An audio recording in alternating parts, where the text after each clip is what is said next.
পড়তে থাকো। আর ওয়ার্ড মিনিংয়ের ক্ষেত্রে মনে থাকুক না থাকুক, ডিকশনারি ঘাটবা, দেখবা, জাস্ট ভুলে যাবা, মনে রাখার দরকারই নাই ওয়ার্ডটা। ব্রেনের উপর দায়িত্ব ছেড়ে দিবা যে ব্রেন, আমি ওয়ার্ডটা দেখলাম, মিনিংটা কি হয়ে গেল, তারপরে ওকে ছেড়ে দিবা। দেখবা যে ও পড়তে পড়তে একসময় কবে যে ধরে নিয়েছে তুমি নিজেই বুঝতে পারবে না, তুমিও নিজেও অবাক হয়ে যাবা যে ওয়ার্ডটা তো আমি মুখস্থ করি নাই, কিন্তু আমার মনে থাকলো কেমন করে, এরকম ব্যাপারটা হয়ে যাবে কিন্তু। হ্যাঁ, আচ্ছা, তো যাই হোক, ওটা নিয়ে আমাদের কথা না। আমাদের এখানে দুটা কাজ ছিল, একটা হচ্ছে আমরা সনেট 73-র আমরা টেক্সটটা মনে হয় পড়েছিলাম, তার কিছু ব্যাকগ্রাউন্ড কথা বলেছিলাম, আর সাথে আছে তোমাদের যে 9 বেসিক স্ট্রাকচার, তার ভিতরে 5টা করে সেন্টেন্স লিখতে বলেছিলাম। এটা আমরা আগামী ক্লাসে আলোচনা করব। আজকে যেহেতু আমরা 73 একটা বিষয় পড়েছিলাম সনেটের, আজকে আমরা আলোচনা করব সনেট কি, সনেট কীভাবে ভাববো, ইত্যাদি। ঠিক আছে, আমরা তো শুধুমাত্র গতদিন শেক্সপিয়ার সম্পর্কে জেনেছিলাম, শেক্সপিয়ার কয়টা সনেট লিখেছেন, সনেটগুলো কয়টা ভাগে বিভক্ত, এবং সেখানকার মধ্যে আমাদের এই সনেটটা কিসের মধ্যে পড়ে, এবং এই সনেটটা আমরা রিডিং পড়েছিলাম। রিডিং পড়ার পর আমরা সনেটের বিষয়বস্তুগুলো বোঝার চেষ্টা করেছিলাম, এই তো নাকি? জি স্যার। আচ্ছা, তো যতটুকু গতদিন বুঝিয়েছিলাম ততটুকুর মধ্যে কারো কি কোনো প্রবলেম আছে কিনা? গতদিন যতটুকু বুঝিয়েছিলাম তার থেকে বেশি না, মনে করো যতটুকু বুঝিয়েছি ওইটুকু তুমি বুঝেছো কিনা?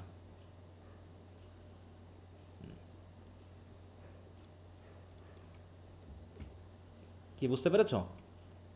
মানে যতটুকু পড়িয়েছিলাম তার ভিতরে কোনো প্রবলেম কারো আছে কিনা?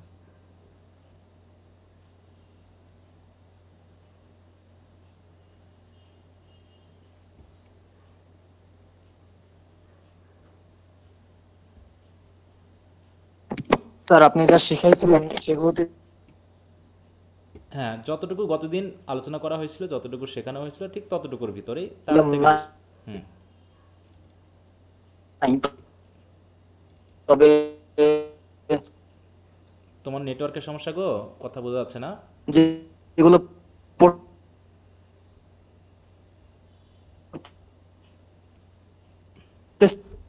না, তোমার কথা বোঝা যাচ্ছে না, তোমার নেটওয়ার্কের সমস্যা সম্ভবত, ওটা এখন বাদ রাখো। হ্যাঁ, তুমি আমাকে একটু পরে বলো নেটওয়ার্ক। স্যার, হ্যাঁ বলো। হুম, স্যার থার্ড স্ট্যান্জার ফার্স্ট লাইনটা একটু বোঝান। থার্ড স্ট্যান্জার ফার্স্ট লাইনে কি বলা হচ্ছে?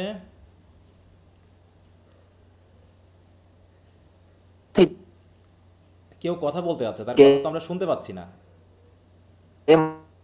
মানে রাকিবুল, তোমার কথা আমরা শুনতে পাচ্ছি না, তোমার নেটওয়ার্কের সমস্যা।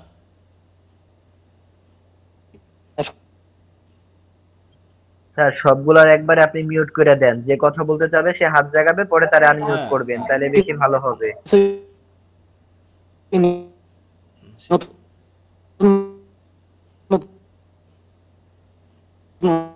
মানে রাকিবুল কি আমার কথা শুনতে পাচ্ছে না?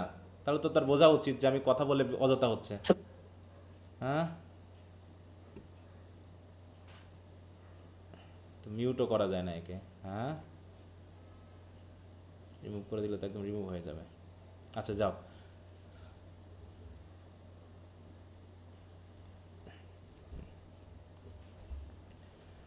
আচ্ছা, কোনটা? এইটা, এই লাইন বোঝনি? জি স্যার। আচ্ছা, কেউ কি বুঝেছো এই লাইনটা মানে কি? আমি তো পড়িয়েছি গতদিন, তাই না? এবং ক্লাসটাকে রিপিট দেখছিলা, এখানে আমি কি বলেছি বলো, মনে করো তুমি বোঝোনি, ক্লাসে নিশ্চয়ই এটা রেকর্ড করা আছে, রেকর্ড ক্লাসটাকে একটু দেখছিলা? হুম,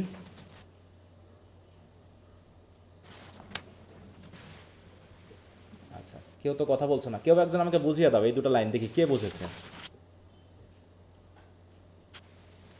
স্যার আমি বলবো। হ্যাঁ বলো। হুম, শুনতে চাচ্ছি কারো কাছ থেকে। হ্যাঁ,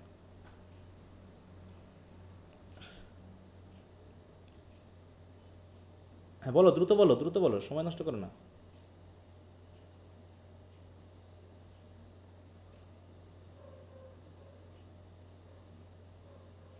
তোমরা মনে হয় ক্লাসটা কেউ দেখোও নি মনে হয়, আবার রেকর্ড ক্লাস রেখে লাভ কি বলো? স্যার দেখেছি স্যার। তা বলো, আমাকে বলো, আমি তো শুনতে চাচ্ছি। হ্যাঁ স্যার বলবো। হ্যাঁ বলো। হুম, In me thou seest the glowing of such fire that on the ashes of his youth dot line. মানে এখানে দ্বারা বোঝাতে চাইছে স্যার হইতে যে আমরা ওই আগুনটা স্যার থাকে যে কাঠের শেষ আগুন যেটা হচ্ছে স্যার শেষ পর্যায়ে যখন চলে যায় সেই পর্যায়টা আমাদের জীবনের, তেমন আমরা যখন মৃত্যু সজ্জায় চলে যাই তখন আমাদের ওই ওই জিনিসটার সাথে এটা হুম বোঝাতে চাইছে স্যার আমাদের জীবনের শেষ পর্যায় সম্বন্ধে। হুম ওই যে কাঠের কয়লার টুকরাতে আগুনটা নিভু নিভু অবস্থায় যখন যায়, হুম মানে আমাদের জীবনটাও ওই পর্যায়ে চলে যায় মৃত্যুর আগে আগে, সেই জিনিসটা বোঝানো হয়েছে স্যার হুম। এখানে। তা বলছে কি ইন মি মানে কি আমার ভিতরে, দাও হ্যাঁ। সিস্ট তুমি দেখতে পাবে। তাহলে আমার ভিতরেও তুমি দেখতে পাচ্ছ বা দেখতে পাবে, কি দেখতে পাবে? The glowing of such fire, তাই তো? সেই রকম আগুনের গ্লো মানে আভা, সেই রকম আগুনের আভা তুমি দেখতে পাবে। যে আগুনটা কোথায় থাকে? দ্যাট অন দ্য অ্যাশেস, যে আগুনটা কোথায় থাকে? ছায়ে থাকে, কাঠে ছায়ের না। উপর। তাই তো?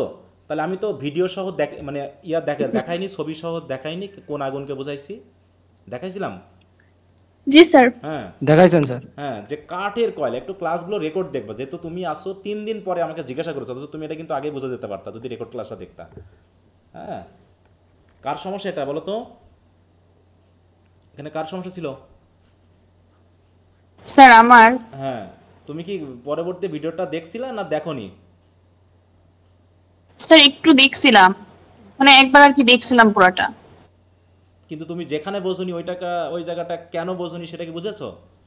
যে কেন বোঝনি? স্যার হ্যাঁ, এখন একটু বুঝলাম। ওখানে তো আমি ইমেজ সহ দেখিয়েছি, তাহলে তো ওখানে না বোঝার কিছু ছিল না, তো সমস্যা নাই ওটা। হ্যাঁ, আমি তাহলে আবার ওগুলো আমাকে আবার রিপিট করে দেখাতে হচ্ছে, কারণ ওইগুলোই আমি দেখাবো যে অ্যাশেস, ফায়ার অন অ্যাশেস এটা কেমন আসলে। হ্যাঁ, এইটা আমি গতদিনও দেখিয়েছি। হ্যাঁ, দেখো এই যে এই ইমেজগুলো দেখিয়েছিলাম কিনা, দেখাইছিলাম। জি স্যার। হ্যাঁ, যে একটা আগুন কাঠে যখন জ্বলে, যখন কাঠ থাকে তখন কি আগুনটা নিভু নিভু জ্বলে নাকি মানে শিখা সহ জ্বলে? কেমন জ্বলে বলো? শিক্ষা সহ। হ্যাঁ, আর যখন কাঠটা কয়লা হয়ে যায়, ছাই হয়ে যায়, তখন কেমন জ্বলে? আগুনটা কি আদৌ শিখা থাকে না এমনি আগুন থাকে ওর ভিতরে কিন্তু শিখা জ্বলে না? কেমন? নিভা নিভা থাকে। নিভা নেবে। এই যে এখানে আগুন আমরা থাকে, শিখা জ্বলে। এখানে আমরা আগুনের গ্লো দেখতে পাচ্ছি কিন্তু আগুন জ্বলছে না, আগুনের গ্লো দেখতে পাচ্ছি, তাই না? এগুলো গ্লো আছে না, দেখো এগুলো ছাই কিন্তু। তাহলে এই যে যখন আমার যখন ইউথ ছিল, ইউথটাকে বোঝানো হচ্ছে কি ওই ফ্লেমিশ ফায়ার, তাই তো? মানে যদি আমরা বলি দেখো যে ফায়ার, দেখো fire on wood with flame মনে করো, বা ফ্লেমিশ ফায়ার বললে হতো। এই যে এখানে কি হচ্ছে? ফ্লেম আছে না, শিখা আছে না আগুনের? দেখো তো,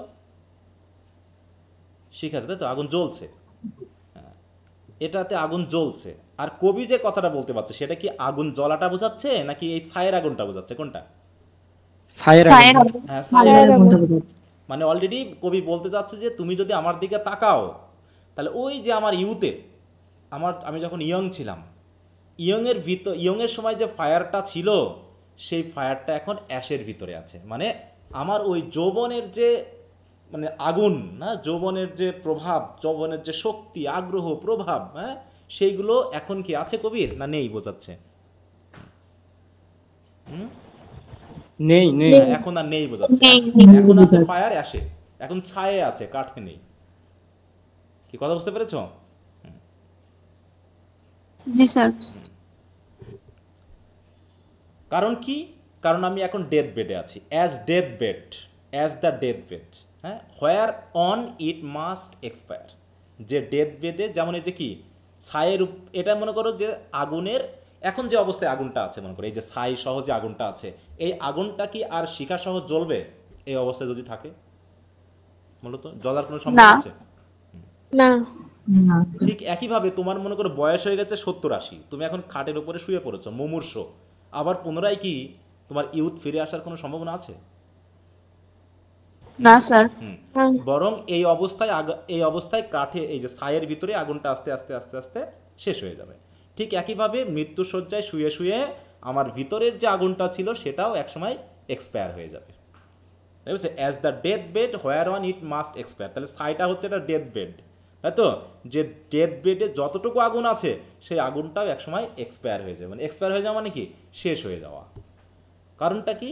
কনজিউমড উইথ দ্যাট, কারণ সে আগুনটাকে ছায়ে কনজিউম করে নিবে। কনজিউম করে নেওয়া মানে কি বলো? ডেস্ট্রয় করে দেওয়া, তাই তো, নষ্ট করে দেওয়া বা খেয়ে ফেলা গ্রাস বা গ্রাস করে ফেলা, তাই না? হ্যাঁ, which it was nourish by, তাহলে যে কাঠ করে না। একসময় আগুনটাকে নারিশ করেছিল, তাহলে দেখো যে কাঠের শক্তিতে এই আগুনটা জ্বলেছিল, দেখো এই যে আগুন জ্বলছে, হ্যাঁ, তাহলে যে কাঠের শক্তিতে আগুন একসময় জ্বলেছিল সে কাঠের ছাইতেই এই আগুনটাকে একসময় কনজিউম করে ফেলবে বা শেষ করে ফেলবে। তাহলে যে বডি, হ্যাঁ, যে বডি একসময় আমাকে শক্তি দিয়েছিল কাঠের মতো, সেই বডি এখন ছাইয়ের মতো হয়ে গেছে। এই জন্য এই বডির ভিতরে যতটুকু শক্তি আছে সেটুকু একসময় এই বডি কনজিউম করে ফেলবে, এটা বোঝাতে চেয়েছে। কি বোঝা গেল? জি স্যার। হ্যাঁ, আরেকটা বিষয় হলো, দেখো আমি কিন্তু এগুলো লাইন বাই লাইন অ্যানালাইসিস দিয়ে দিয়েছি। হ্যাঁ, দেখো থার্ড স্ট্যান্ডাতে তুমি যদি যাও, এইখানে বলা আছে, দেখো in me thou see'st the glowing of such fire, a new metaphor. এখন এই শব্দগুলো আছে না, বললাম কিছু কিছু শব্দ আছে তোমরা বুঝবা না। আর নিউ মেটাফর অ্যাফেয়ার্স বলছে, এখানে কবি কি বলতে চেয়েছেন? দেখ, the poet's life is like a dying fire. এখানে কবির জীবনটা হচ্ছে অনেকটা ওই মৃতপ্রায় আগুনের মতো। দ্যাট স্টিল গ্লোজ ফেন্টলি, যেটা এখনও কিছুটা গ্লো করছে, but it's strength is fading, কিন্তু এই আগুনের শক্তিটা কিন্তু শেষ হয়ে যাচ্ছে। গ্লোটা দেখা যাচ্ছে ছায়ের ভিতরে যে আগুনটা আছে, কিন্তু সেই আগুন আর নতুন করে জ্বলার কোনো সম্ভাবনা নেই। That on the ashes of his youth doth lie, তাই বলছে the fire now rest on the ashes of what once burned brightly, হ্যাঁ, হিজ ইউথ। তাহলে ইউথে যে আগুনটা একসময় ব্রাইটলি জ্বলছিল সেটা এখন ছায়ের মতো পড়ে আছে। ইমপ্লাইং দ্যাট, ইমপ্লাই মানে কি? নির্দেশ করা। এই কথা দিয়ে বোঝাতে যাচ্ছেন যে হিজ ভাইটালিটি মানে কি? তার জীবনী শক্তি, ভাইটালিটি মানে হচ্ছে জীবনী শক্তি, has been consumed and only remnants remains. হ্যাঁ, মানে তার ভাইটালিটি বা জীবনী শক্তি সব শেষ হয়ে গেছে, সামান্য কিছু আছে। রেমনানেন্টস মানে বুঝো তো? অনলি রেমনানেন্টস। হ্যাঁ, দেখো ন্যানেন্টস, রেমনানেন্টস মানে হচ্ছে অবশিষ্ট। ঠিক আছে তো? না, কপিটা হলো না। ডিকশনারি ঘাটবা, যত পারবা ডিকশনারি ঘাটবা, এবং মিনিংটা ইংলিশ টু ইংলিশে দেখার চেষ্টা করবা, মনে থাকবে? Then you will be able to learn more. Okay, দেখো আ পার্ট অর কোয়ান্ট, তাহলে অবশিষ্টাংশ। রেমনানেন্টস মানে হচ্ছে অবশিষ্টাংশ। তাহলে এর মানে কি? আ part or quantity that is left after the greater part has been used or removed or destroyed, মানে বেশি অংশ ধ্বংস বা ব্যবহার বা নষ্ট করার পরে অল্প যে অংশটুকু থাকে সেটুকুকেই বলা হয় অবশিষ্টাংশ। কি বুঝতে পেরেছ? তার মানে বৃদ্ধ বয়সে গায়ের শক্তির অবশিষ্টাংশ থাকে, যেটাও খুব শীঘ্রই শেষ হয়ে যাওয়ার অপেক্ষায় থাকে। কি বুঝতে পারছো? এগুলো কি পড়ছিলা কেউ? এই যে লাইন বাই লাইন যে এক্সপ্লেনেশন দিয়েছিলাম, কেউ পড়ছো এগুলো?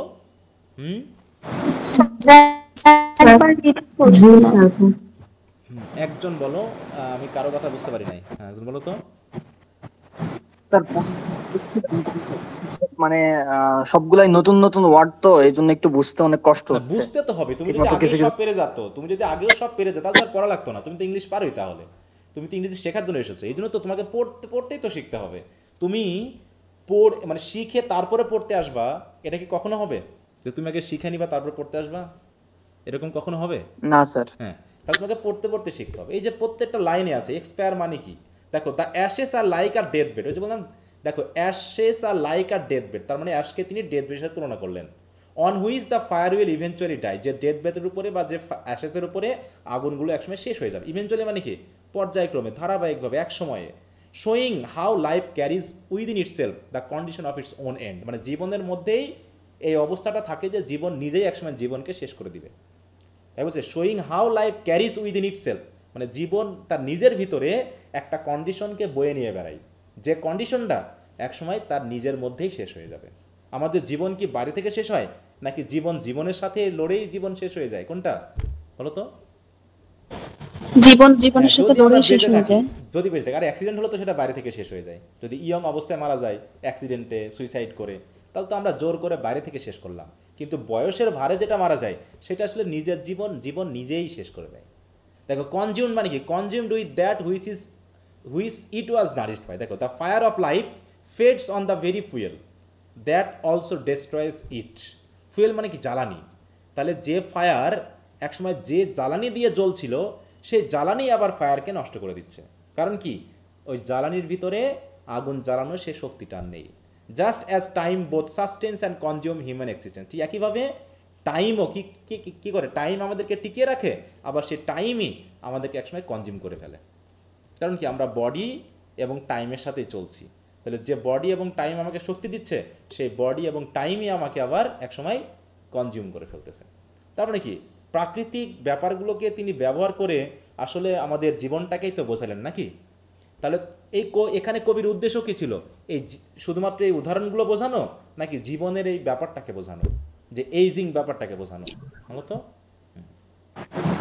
হ্যাঁ, এখানে কবি তো মোটামুটি 3টা থিম ইউজ করেছেন, তাই না? আমরা বলেছিলাম কি 3টা থিমেটিক আইডিয়া তিনি ইউজ করেছেন, মনে আছে কি কি এখানে ছিল? জি sir, living, mortality and depending of love. হ্যাঁ, ডিপেন্ডিং অফ লাভ। কারণ শেষের লাইনে, তাই না, এই যে শেষের লাইনে তিনি দেখিয়েছেন যে আমাদের জীবনে ভালোবাসাটা কেন স্ট্রং হচ্ছে, কারণ এইটুকু বুঝে যে আমরা বেশি দিন বাঁচবো না, তাই তো? দেখো, যে আমরা বেশি দিন বাঁচবো না। টু লাভ ওয়েল, যে হুইচ দাও মাস্ট লিভ এর লং। লিভ এর লং মানে কি, খুব তাড়াতাড়ি শেষ করে দেওয়া, ছেড়ে দেওয়া। তাহলে আমরা একজন মানুষকে বেশি ভালোবাসছি এটা ভেবে যে হয়তো আমাদের জীবনটা বেশিক্ষণ থাকবে না, বা তার জীবনটা বেশিক্ষণ থাকবে না, এই জন্য তার প্রতি আমরা মায়া করছি, দয়া করছি, আমাদের ভালোবাসাটা বেশি হচ্ছে। তো এইভাবে 3টা থিমেটিক আইডিয়াকে মিললে এখানে তুলে ধরা হয়েছে। আর একটা বিষয় হলো গ্রামাটিক্যাল ব্যাপার, এই যে সেন্টেন্স স্ট্রাকচার বা এগুলো শেষ না হওয়া পর্যন্ত তুমি পুরোপুরি কিন্তু বুঝবা না। হ্যাঁ, এই যে তোমার সাবঅর্ডিনেট ক্লজগুলোকে বুঝতে হবে, সাবঅর্ডিনেট ক্লজগুলো কীভাবে ব্যবহার হয়েছে সেগুলো বুঝতে হবে। হ্যাঁ, সেগুলো আমি এইটুকু পড়াই নিলাম এ কারণে যে এখান থেকে কিছু উদাহরণ আমি ওখানে ইউজ করব তোমাদেরকে বোঝানোর জন্য যে এই সেন্টেন্সটা এইভাবে গঠিত হয়েছে, তাহলে তোমরা একটা মিনিং এখান থেকে বার করতে পারবে। কারণ এখানে প্রচুর পরিমাণে কমপ্লেক্স সেন্টেন্স ব্যবহৃত হয়েছে। ঠিক আছে, কমপ্লেক্স সেন্টেন্সের অনেকগুলো, যেমন হুইস, এখানে হুইস, এখানে হুইস, তারপর যেখানে দ্যাট, ঠিক আছে তো, তারপরে হোয়ার অন, হ্যাঁ এখানে দেখো হুইস আছে না, প্রচুর ব্যবহার, এখানে হুইস। দেখো এগুলো দিয়ে কী হচ্ছে, এখানে অ্যাজ, এগুলো দিয়ে কী হচ্ছে, আমাদের সাবঅর্ডিনেট, এখানে যেমন দ্যাট ব্যবহার হয়েছে, কিন্তু এগুলো আমাদের এক একটা ক্লজকে নির্দেশ করছে। আবার হোয়ার, হ্যাঁ, তারপরে হোয়েন, তারপরে হুইচ, হ্যাঁ এগুলো কি সবই কিন্তু আমাদের সাবঅর্ডিনেট ক্লজের এক একটা কানেক্টর। এই কানেক্টরগুলো কীভাবে যুক্ত হয়েছে, কাকে নির্দেশ করছে, এবং এটার মিনিংটা কী হতে পারে, এটা বোঝার জন্য ওই যে সেন্টেন্স স্ট্রাকচারগুলো না শিখে আসা পর্যন্ত একটু সমস্যা হবে। আশা করি টেনশন নেওয়ার কিছু নেই, খুব শীঘ্রই এগুলো সমাধান এসে যাবে। আচ্ছা, তাহলে এটা হচ্ছে শেক্সপিয়ারিয়ান সনেট, তাই না? এটা হচ্ছে কি একটা শেক্সপিয়ারিয়ান সনেট।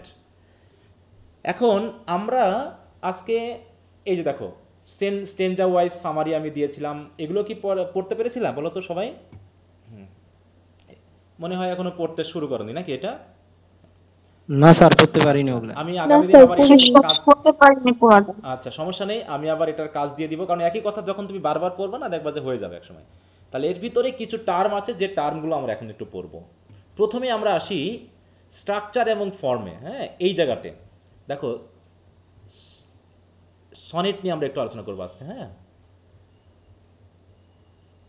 সনেট, সনেট কি জিনিস?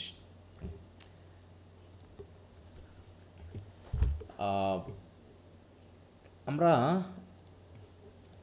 দেখো তোমাদের ইয়াতে একটা ইয়া দেওয়া আছে সম্ভবত, এটা আমি যদি না দেওয়া থাকে সেটাও দিয়ে দিব। আমি গতদিন তোমাদের একটা বইয়ের কথা বলেছিলাম, an ABC of English literature, তাই না? জি স্যার। জি স্যার। আচ্ছা, যাদের কাছে বইটা আছে তারা একটু বার করো। আমরা প্রথমে একটু সনেটে যাব, ঠিক আছে তো, যে সনেট কি জিনিস।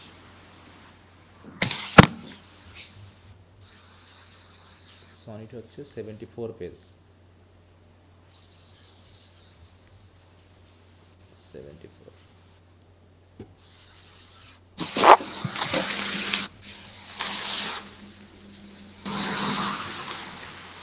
এই যে এখানে, হ্যাঁ, আমরা যেহেতু সনেট একসময় পড়েছিলাম, আমরা একসময় সনেট পড়েছিলাম, তাই না, এইচএসসি লেভেলে বা এসএসসি লেভেলে। হ্যাঁ, সনেটে প্রধানত কয়টা লাইন থাকে বলো তো? একটা সনেটে কয়টা ভার্স লাইন থাকে? 14টা লাইন স্যার। 14টা। হ্যাঁ, লাইন, 14টা লাইন থাকে। একটু খেয়াল রাখো। প্রথমত হচ্ছে সনেট হচ্ছে একটা পয়েম, এবং এটা হচ্ছে এক ধরনের লিরিক পয়েম। লিরিক পয়েমটা কি, আমরা যখন লিরিক নিয়ে আলোচনা করবো তখন বুঝবো।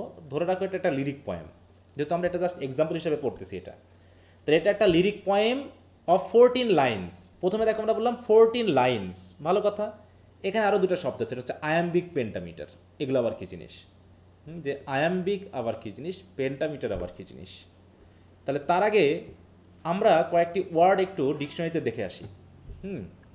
মনে করো আমি একটা ওয়ার্ড পড়লাম, সেটা হচ্ছে বিউটিফুল, সরি প্রোনাউন্সিয়েশন না দিয়ে আমি একটু বলো তো, এই বিউটিফুল এই শব্দটাতে কয় সিলেবল বিশিষ্ট আছে বলতে পারবা? বিউটিফুল 3। হ্যাঁ, 4 দেখো কয় সিলেবল বিশিষ্ট এখানে টোটাল? 3 sir বিউটিফুল, তাহলে হচ্ছে কয়টা? 3টা। এটা হচ্ছে 3টা সিলেবল বিশিষ্ট, ঠিক আছে তো? বিউটিফুল। একইভাবে যদি আমরা দেখি হচ্ছে মনে করো থট, এখানে ওয়ার্ডটা অনেক বড়, কয় সিলেবল বিশিষ্ট হতে পারে বলতে পারবা এটা? স্যার 1 একটা। 1 sir হ্যাঁ, 1 সিলেবল বিশিষ্ট। দেখো এটা হচ্ছে কি 1 অনলি, হ্যাঁ, থট। থট। তাহলে আমরা কিন্তু লেটার দিয়ে ভাবছি না, আমরা জাস্ট প্রোনাউন্সিয়েশন করে কয়টা সিলেবল পাবো সেটা আমাকে প্রথমত বুঝতে হবে। তাহলে প্রথমে আমরা এই যে কবিতাটা আমরা পড়লাম, এই কবিতায় আমরা মনে করো, আমি একটু উপর থেকে একটু নিয়ে আসি কবিতাটা, পুরো এই জায়গাটা নিয়ে আসি আমি। হ্যাঁ,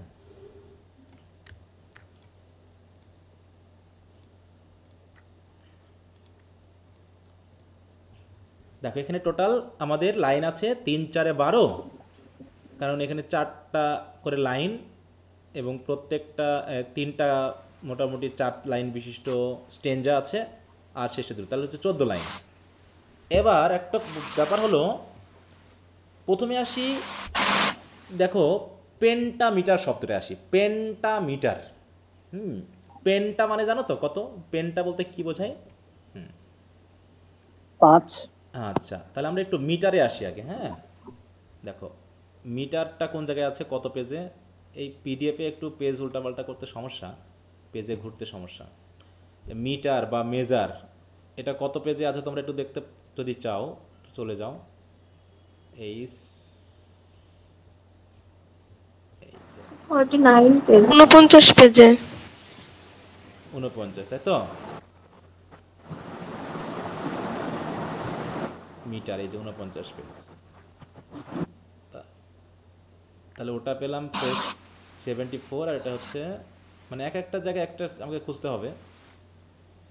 46, 47, 49, এই যে দেখো মিটার। এখানে একটু খেয়াল করো যে মিটার মানে হচ্ছে অ্যারেঞ্জমেন্ট অফ ফিট। ফিটটা আবার কি সেটা আবার দেখো, একটার সাথে আরেকটা কিন্তু রিলেটেড হয়ে যাচ্ছে, একটু খেয়াল রাখো।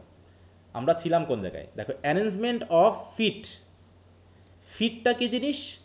স্ট্রেস এবং আনস্ট্রেস সিলেবালসের একটা arrangement in a verse line, মানে একটা কবিতার লাইনে স্ট্রেস এবং আনস্ট্রেস সিলেবাল থাকবে। আমরা তো প্রথমে সিলেবাল তো বুঝলাম নাকি, এবার আসছি হচ্ছে স্ট্রেস আর আনস্ট্রেস কি, এখানে একটা ঝামেলা। স্ট্রেস আর আনস্ট্রেস মানে হচ্ছে যে আমরা যখন একটা ওয়ার্ড উচ্চারণ করছি তখন আমরা যেমন বিউটিফুলটা উচ্চারণ করলাম না আগে, বিউটি শব্দটা, দেখো এইখানে বিউটিফুলের আগে এইখানে একটা চিহ্ন আছে, দেখতে পাচ্ছ? এই যে চিহ্নটা দেখতে পাচ্ছ? দেখা যায় সবাই? জি স্যার। এইটাকে বলা হয়, জি স্যার এইটাকে বলে স্ট্রেস মার্ক। স্ট্রেস মার্ক মানে হলো যখন কোনো সিলেবেলের উপরে এরকম একটা মার্ক দেওয়া থাকবে তাহলে বুঝে নিতে হবে ওটা হচ্ছে একটু জোরে উচ্চারণ করতে, মানে প্রোনাউন্স করতে হবে একটু হাইলি, লাউডলি, একটু লাউডলি উচ্চারণ করতে হবে। আর যে সিলেবেলগুলোর উপরে এরকম কোনো মার্ক নেই, স্ট্রেস মার্ক নেই, সেগুলো হবে মানে আনস্ট্রেস, মানে সিম্পলি হবে, যেখানে আমরা ফোর্সফুলি বা লাউডলি উচ্চারণ করবো না। মানে হচ্ছে বিউটিফুল। হ্যাঁ, দেখো বিউটিফুল, দেখো কোন জায়গায় ফোর্স হচ্ছে? বিউতে না বেশি ফোর্স হচ্ছে? বিউ বিউ।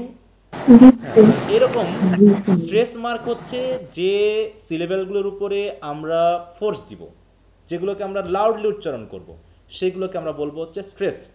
আর আনস্ট্রেস হচ্ছে যেগুলো আমরা নর্মালি বা সিম্পলি উচ্চারণ করব, যার উপরে কোনো স্ট্রেস পড়বে না, তাকে আমরা বলবো হচ্ছে আনস্ট্রেস।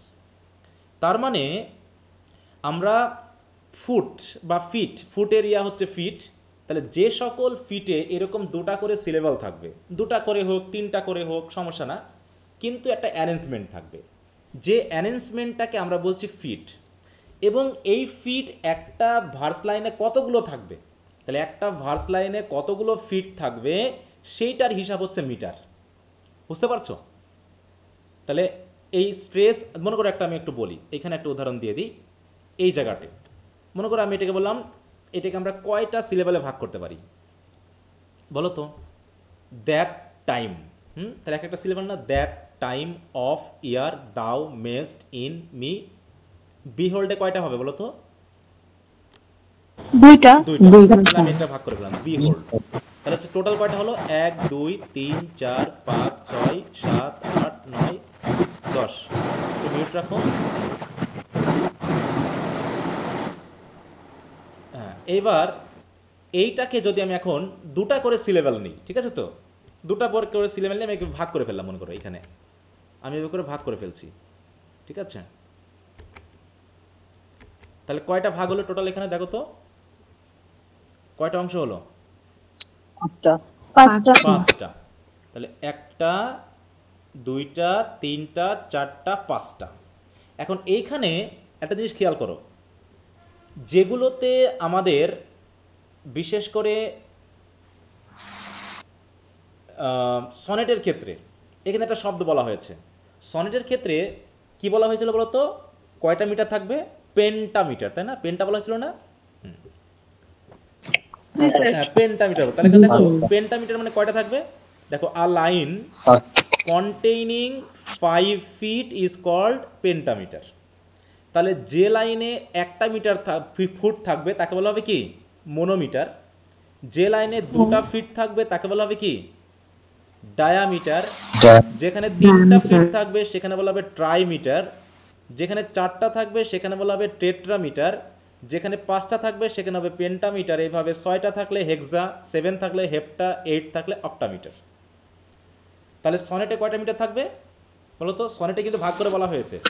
সনেট মানেই কয়টা মিটার? 5টা। হ্যাঁ, তাহলে 14টা। হ্যাঁ, বলো।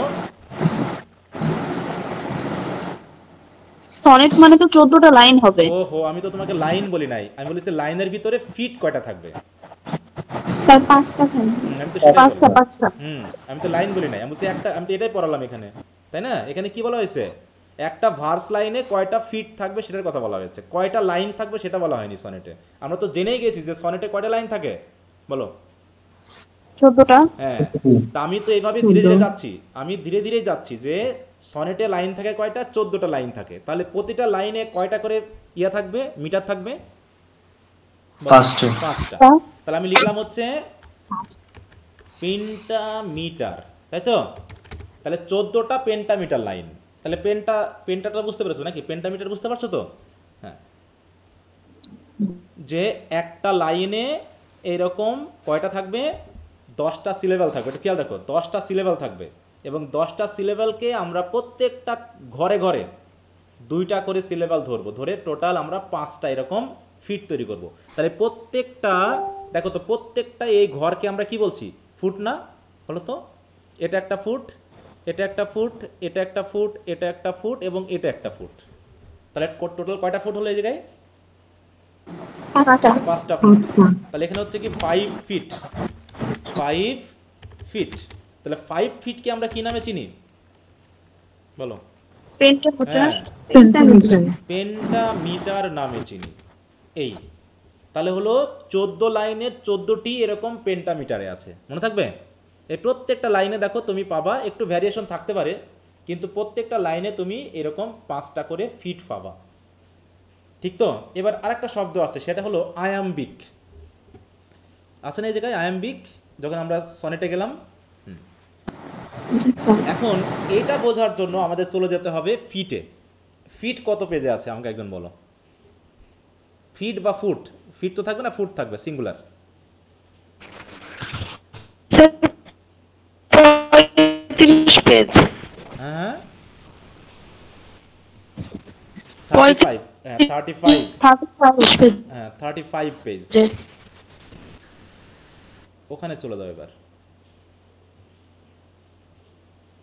এটা কত? 32 EF।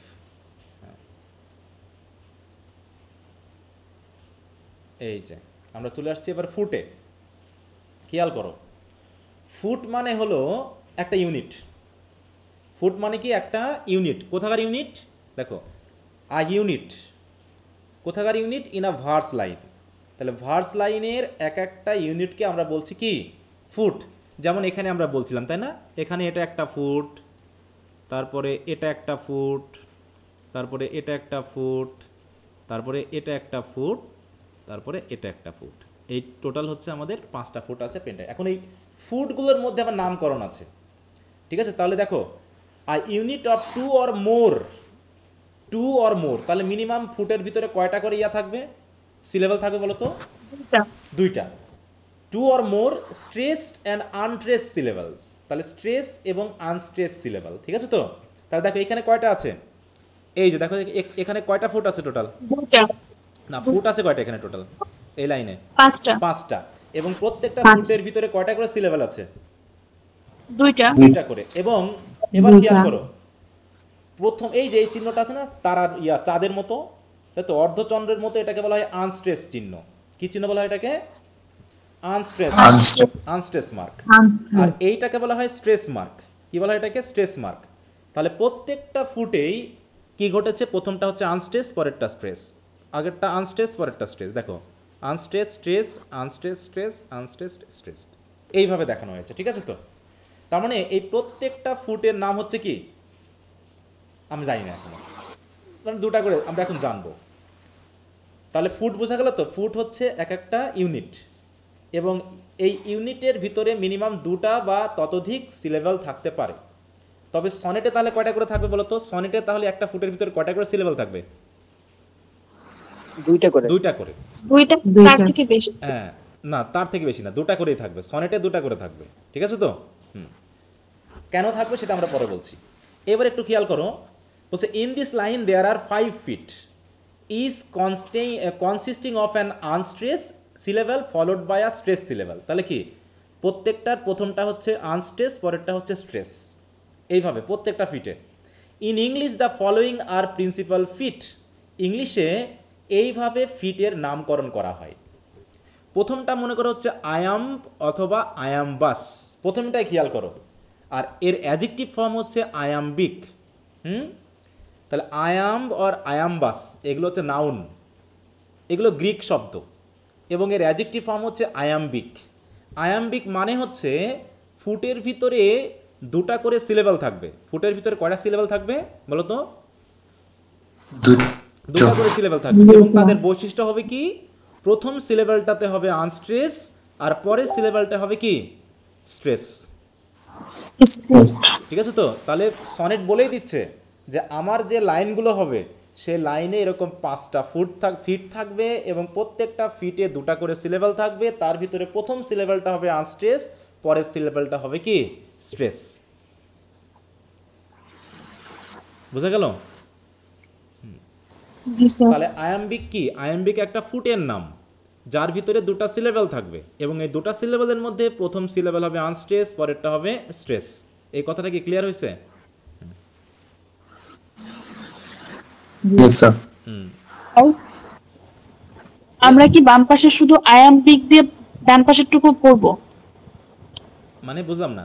অ্যাডজেক্টিভ মানে কি আমরা পড়ার সময় কি শুধু ওই অ্যাডজেক্টিভ আয়াম্বিক পড়ে সমান সমান ডান পাশেরটা পড়বো, তাই তো? তোমার ইচ্ছা। এখন তোমার কি এগুলো জানা লাগতে পারে না, এই ওয়ার্ডগুলো? আয়াম জি স্যার। অতএব পড়বা, এটা সংক্ষেপে নিবে না কখনো।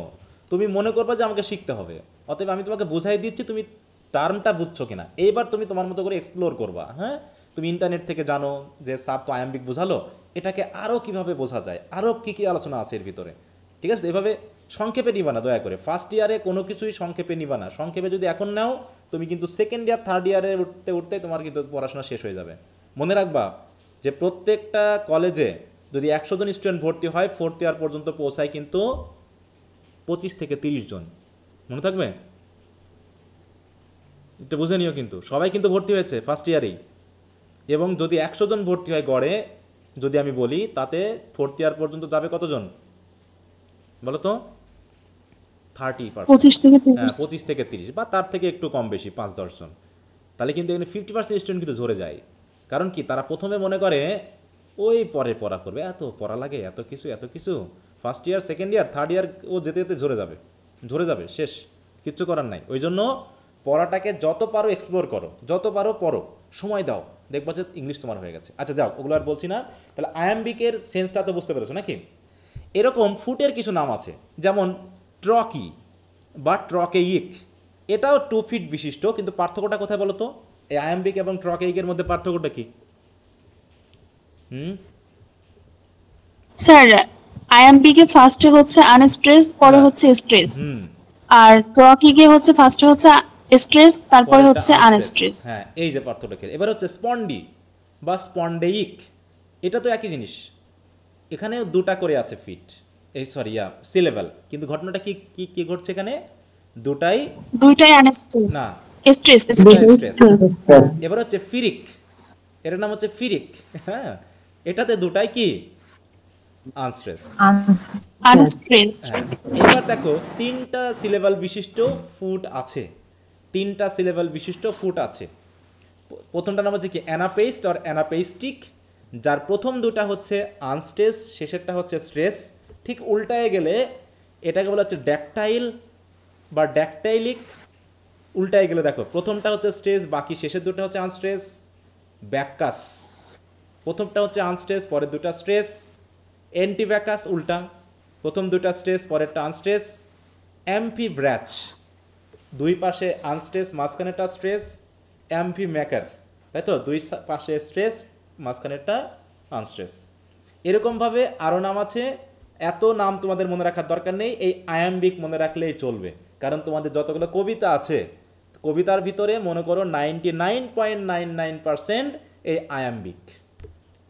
আয়াম্বিকটা মনে রাখো, তাহলে চলবে, মনে থাকবে। আর বাকিগুলো জানার জন্য তোমরা একটু নিজ দায়িত্বে জাস্ট পড়ে নিতে পারো, ঠিক আছে তো? কখন কোথায় কাজে লাগবে, কি লাগবে সেটা পরের বিষয়, পড়ে নিয়ে রাখতে পারো জানার জন্য, যে আমি নামটা শুনেছি, এই নামটা এরকম। তবে এত মনে রেখে মাথা নষ্ট করার কোনো দরকার নেই, জাস্ট একটু পড়ে নিবা। তবে আয়াম্বিকটা মনে রাখবা। তাহলে সনেটের বৈশিষ্ট্য কী ছিল বললাম? তাহলে সনেটের বৈশিষ্ট্যের ভিতরে আমরা 14 লাইন্স পেয়েছি। তারপরে প্রত্যেকটা লাইনে আবার 5টা করে মিটার থাকবে, এবং প্রত্যেকটা মিটার কেমন হবে বলো? আয়াম্বিক পেন্টামিটার, আয়াম্বিক হবে, তাই তো? এবং প্রত্যেকটা মিটার হবে কি আয়াম্বিক। তাহলে দেখো অটোমেটিক আমরা সনেটের কিন্তু সংজ্ঞা পেয়ে গেছি। তাহলে সনেটের সংজ্ঞা হচ্ছে কি? সনেট হচ্ছে ইজ আ পোয়েম। দেখো sonnet is a short lyric poem, ঠিক আছে তো? কনসিস্টিং অফ, হ্যাঁ হুইচ হ্যাজ দিয়েও করতে পারো, consisting of 14 iambic pentameter lines. তাহলে প্রথমে হচ্ছে 14টা লাইন, এবং প্রত্যেকটা লাইনে 5টা করে মিটার থাকবে, এবং প্রত্যেকটা মিটার হবে কি আয়াম্বিক, ঠিক আছে তো? এই হচ্ছে সনেটের সংজ্ঞা। তাহলে এখানেও আমরা সেই সংজ্ঞার সবগুলো বৈশিষ্ট্য আমরা পেয়েছি কিনা, তা প্রথম লাইন দিয়ে দেখলাম আমরা পেয়েছি। কারণ কি, এখন সনেটে যদি বলাই হয়েছে যে প্রথমটা হবে আনস্ট্রেস, পরেরটা হবে স্ট্রেস, নাকি? এ তো সনেটের সংজ্ঞার ভিতরেই বলা আছে। তার মানে সনেট মানেই কি বলো তো? সনেট মানে কি? এখন কি করবো আমি এই জায়গায়? প্রথমটায় আনস্ট্রেস, পরেরটা স্ট্রেস, প্রথমটা আনস্ট্রেস, পরেরটা স্ট্রেস, এভাবে তো হিসাব করবো নাকি? হ্যাঁ, যেহেতু আমাকে বলেই দিয়েছে, হ্যাঁ যেহেতু আমাকে বলেই দিয়েছে এটা আয়াম্বিক হবে, অতএব তার মানে প্রত্যেকটা শেষের ওয়ার্ডই হচ্ছে, মানে সিলেবালই হচ্ছে কি স্ট্রেস, আর প্রত্যেকটা শুরু সিলেবালই হচ্ছে কি আনস্ট্রেস।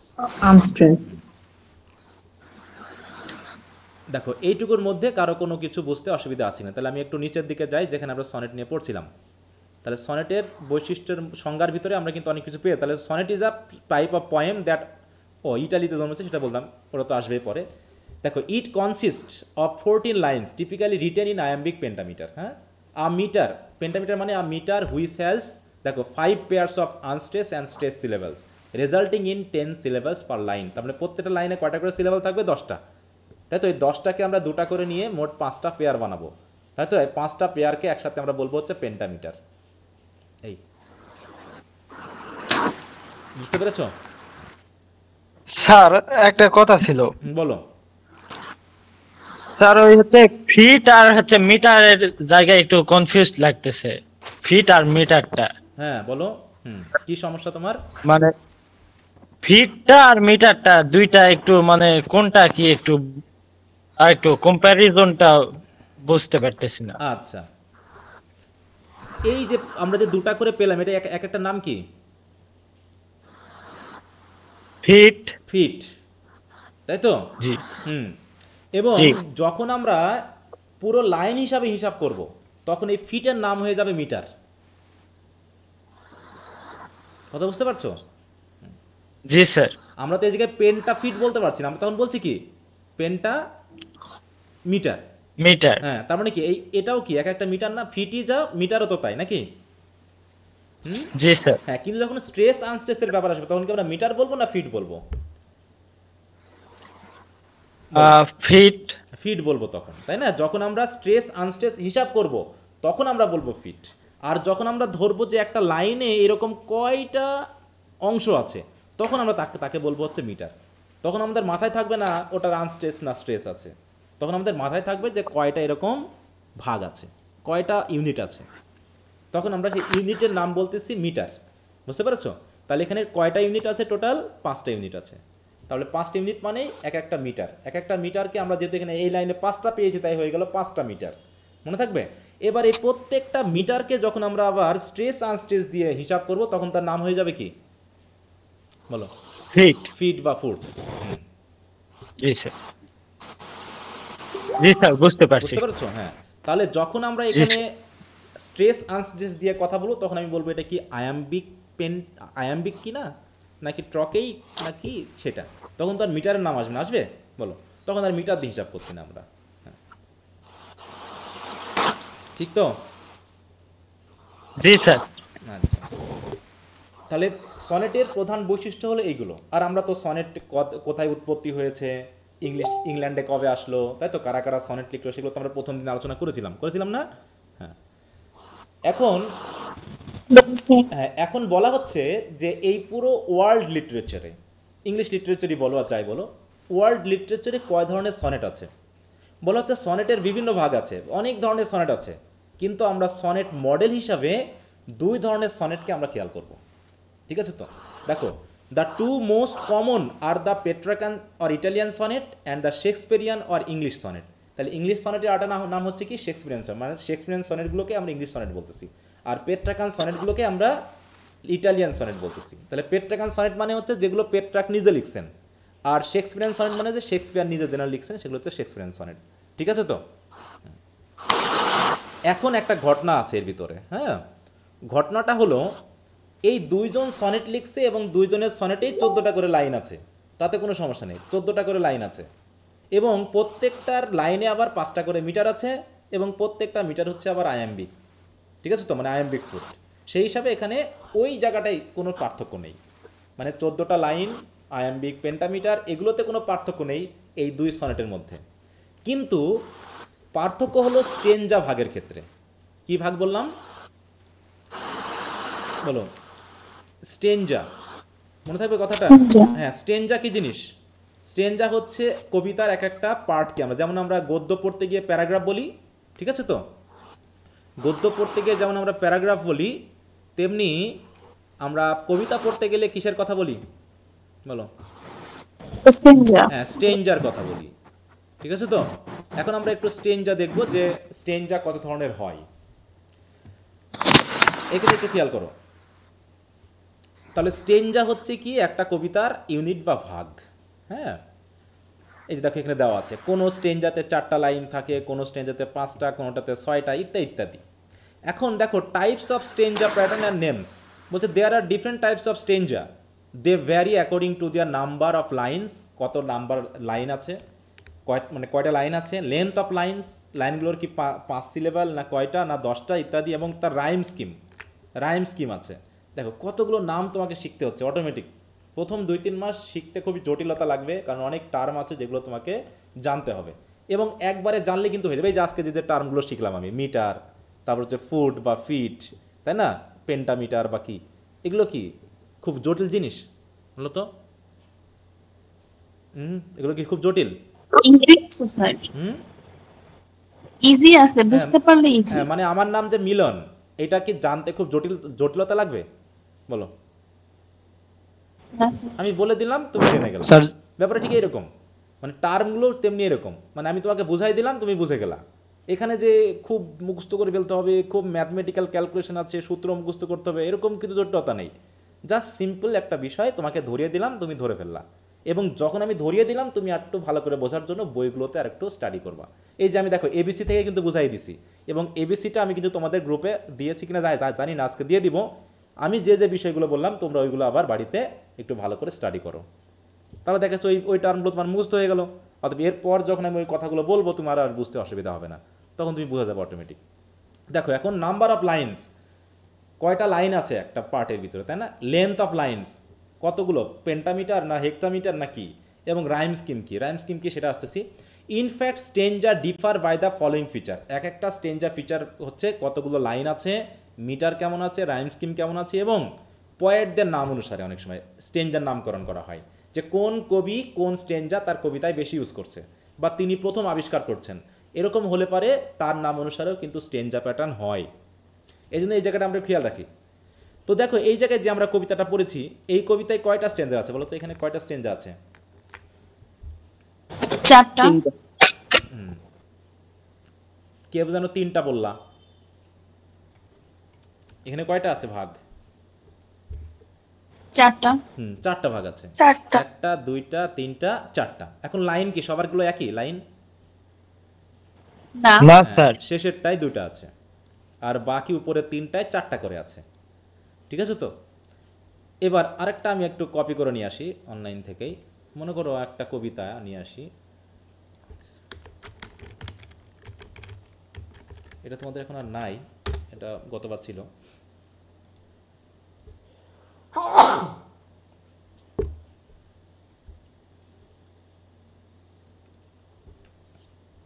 দেখো এই সনেটটা লিখেছেন জন মিল্টন।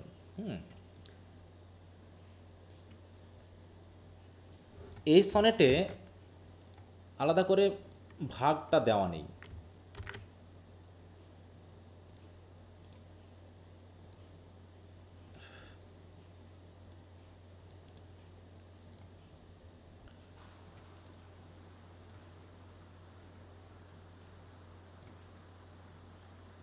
সবাই কি দেখতে পাচ্ছ?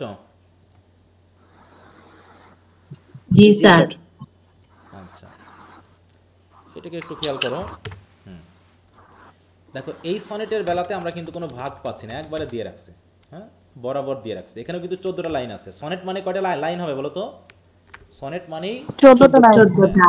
দেখো আজকে গতকালকে একটা মেয়ে একটা প্রশ্ন করছে, স্যার এই কবিতাটা কি সনেট? আমি বলছি তুমি আগে লাইনগুলো বলো।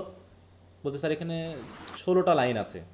আমি বলছি 16টা লাইন থাকলে কি আমরা তাকে সনেট বলতে পারবো? বলো তো, বলা যাবে? না স্যার, 14টা লাইন। 14টা লাইন। আগে দেখো তোমার 14 লাইন আছে কিনা, তারপরে ভাববো।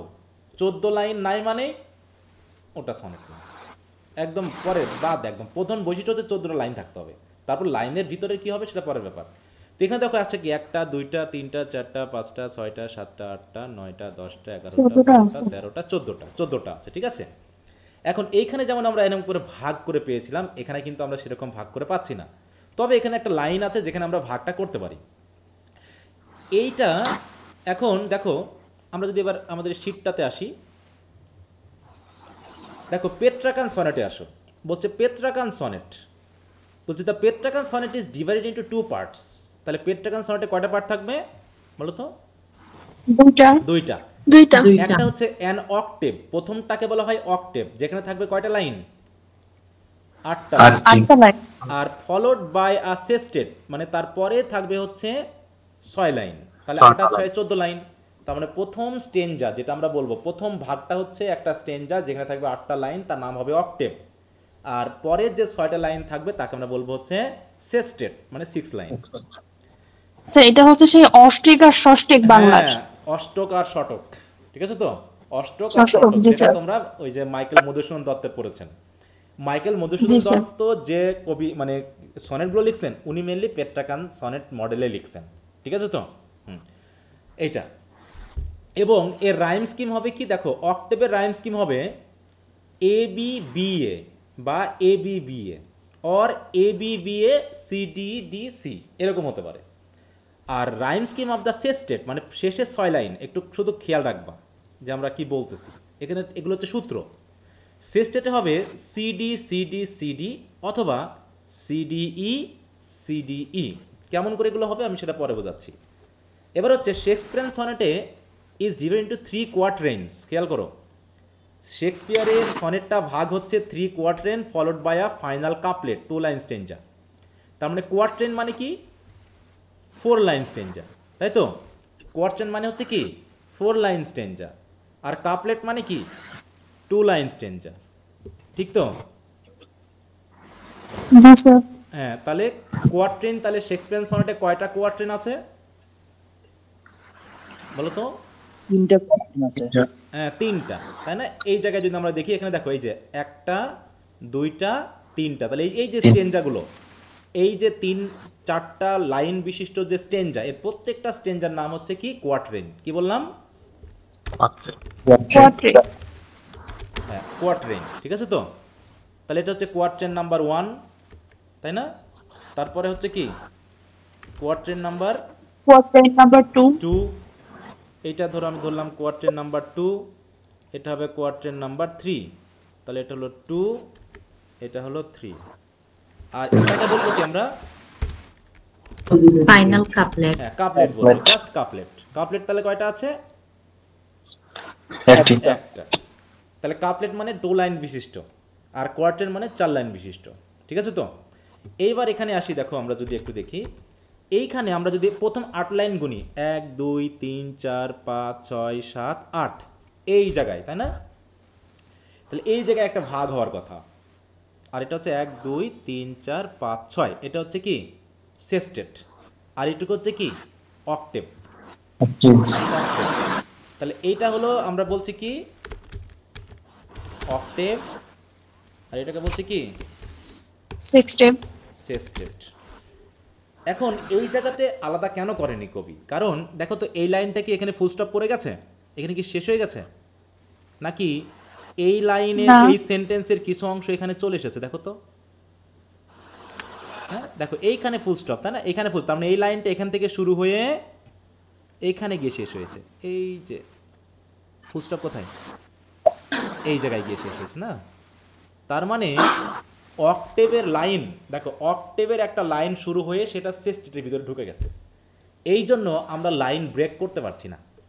লাইন ব্রেক যেহেতু করতে পারছি না, এই জন্য আমাদের এই সেস্টেটটা অক্টেভের সাথে লেগে গেছে। কিন্তু আমাকে বুঝে নিতে হবে যে 8ম লাইনের শেষে পরবর্তী যে 9ম লাইনটা শুরু হবে, এখানে যদি ফুল স্টপ থাকতো তাহলে আমি এইভাবে আলাদা লিখতে পারতাম। যেহেতু ফুল স্টপ নেই সেই জন্য আমাকে একসাথে লিখতে হচ্ছে, কিন্তু আমি মনে মনে ভেবে নিব যে আমার এখানে অক্টেভ শেষ, এখান থেকে আমার সেস্টেট শুরু। মনে থাকবে স্যার? এইখানে তো এটা একটা সেন্টেন্স, তাহলে ওই একটা সেন্টেন্সের ভিতর ক্যাপিটাল লেটার কেন? ক্যাপিটাল লেটার কেন? কারণ পড়েছো, ন্যারেশন পড়েছো? ন্যারেশন? জি স্যার। হ্যাঁ, ন্যারেশনে যখন আমরা ইনভার্টেড কমার ভিতর যখন কোনো কিছু লিখি, তখন কি প্রথম যে ওয়ার্ডটা হয় তার লেটার কি ক্যাপিটাল হয় না? জি স্যার। আরেকটা হলো প্রত্যেকটা কবিতার ভার্স লাইন, সেটা সেন্টেন্সের মাঝে হোক শুরুতে হোক, ভার্স লাইনের প্রত্যেকটা লেটার কি করতে হয়? ক্যাপিটাল করতে হয়। জি স্যার, বুঝতে পারলাম। প্রত্যেকটা ভার্স লাইন, এখানে একটা সেন্টেন্স হোক আর একটা সেন্টেন্সের 4টা সেন্টেন্স মানে 4টা লাইন হোক, প্রত্যেকটা লাইনের প্রথম লেটারটা ক্যাপিটাল করতে হবে। দেখো প্রত্যেকটা, হ্যাঁ এইটা। তাই এখানে এই যে গড, এই যে ইনভার্টেড কমা দিয়ে শুরু, অথবা এখানে কি করা হয়েছে? ক্যাপিটাল করা হয়েছে। আবার এটা দেখো সেন্টেন্স শুরু, তাই ক্যাপিটাল করা হয়েছে। আবার প্রত্যেকটা লাইনের প্রথম লেটারটাও ক্যাপিটাল করা হয়েছে। বুঝতে পারছো? আমরা কবিতা যখন হিসাব করি তখন আর সেন্টেন্স দিয়ে হিসাব করি না, আমরা কিন্তু গদ্যের সেন্টেন্স দিয়ে হিসাব করি যে কয়টা সেন্টেন্স আছে। আর আমরা কবিতাতে হিসাব করি কয়টা ভার্স লাইন আছে। এগুলোকে বলা হয় ভার্স লাইন বা পংক্তি। পংক্তি বুঝি না আমরা বাংলায় পড়ছিলাম না, পংক্তি। এই এক একটা লাইন হচ্ছে কি এক একটা পংক্তি। সেন্টেন্স দিয়ে আমরা কিন্তু কবিতা হিসাব করি না, মনে থাকবে? আচ্ছা, তাহলে আমরা সনেট পেলাম কয় ধরনের জানো? 2 ধরনের, তাই তো? একটা হচ্ছে কি পেট্রাকান সনেট, যার 2টা ভাগ আছে, অক্টেভ এবং সেস্টেট। আর শেক্সপিয়ার সনেটে ভাগ আছে কয়টা? 4টা। 3টা কোয়াট্রেন আর একটা কাপলেট, মনে থাকবে? আর এর রাইম স্কিমটা কি দেখো, এর রাইম স্কিম হচ্ছে প্রথম 4টার জন্য এক রকমের, তারপরে 4টার জন্য এক রকমের, তারপরে 4টার জন্য এক রকমের, আর শেষের 2টার জন্য এক রকমের। এবং বলছে ইস, এগুলো পরে কি বলছে না বলছে ওটা পরের কথা। এখন আমরা চলে আসি স্টেঞ্জার, যে আমরা গল্পটা করতে আসছিলাম স্টেঞ্জা। তাহলে দেখো স্টেঞ্জাতে আমরা লাইনের সংখ্যা এবং রাইমিংয়ের উপর ডিপেন্ড করে আমরা স্টেঞ্জার নামকরণ করি।